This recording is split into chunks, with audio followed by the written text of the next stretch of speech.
दोस्तों आज हम आपको एक ऐसे बच्चे की कहानी सुनाने जा रहे हैं जिसने अपनी घर की परेशानियों के चलते कभी हार नहीं मानी, जो मिसाइल मैन के नाम से पूरी दुनिया में जाने जाते हैं। क्या आप जानना चाहते हैं इनके बारे में? तो हमारे साथ वीडियो के अंत तक बने रहिएगा। दोस्तों वैसे आप समझ गए होंगे कि हम किसकी बात कर रहे हैं। जी हाँ, मिसाइल मैन का खिताब अपने नाम करने वाले एपीजे अब्दुल कलाम जी की बात कर रहे हैं, जिनका पूरा नाम अब्दुल पाकिर जैनुलाब्दीन अब्दुल कलाम है। इनका जन्म 15 अक्टूबर साल 1931 में तमिलनाडु के रामेश्वर के धनुषकोडी गांव में हुआ था।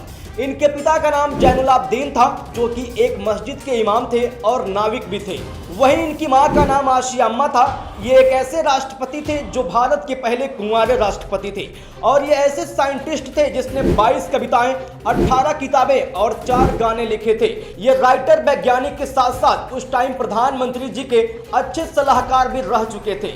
अब्दुल कलाम का घर भले ही छोटा था, लेकिन इनका परिवार बहुत बड़ा था। आशियाम्मा के 4 बेटे और एक बेटी थी, जिनमें अब्दुल सबसे बड़े थे।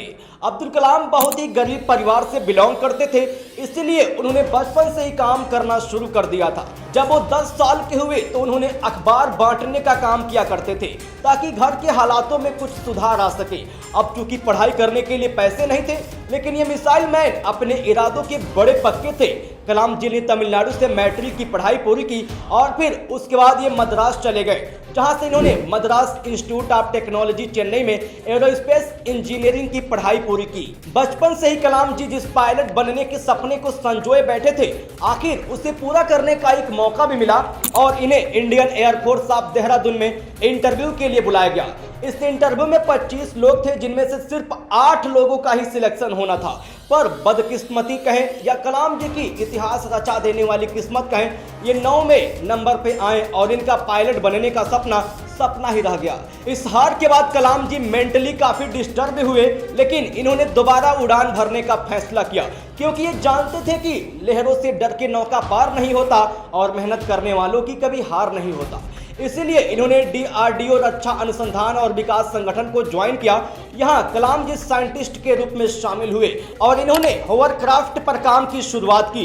कलाम ने यहाँ पर अपने कैरियर की शुरुआत एक छोटे से हेलीकॉप्टर का डिजाइन बनाकर की थी, लेकिन कुछ ही समय बाद इनके अच्छे काम और मेहनत के चलते महान वैज्ञानिक विक्रम साराभाई ने अपने साथ इसरो में काम करने का मौका दिया और ये साल 1969 में भारतीय अनुसंधान संगठन इसरो के मेंबर भी बन गए और यहीं से इन्होंने अपने सपनों को एक नई उड़ान दी और ये इसरो में ये प्रोजेक्ट डायरेक्टर की कुर्सी संभालने लगे और इन्हीं के अंडर में कई उपग्रह प्रक्षेपण परियोजनाओं को सफल बनाया गया।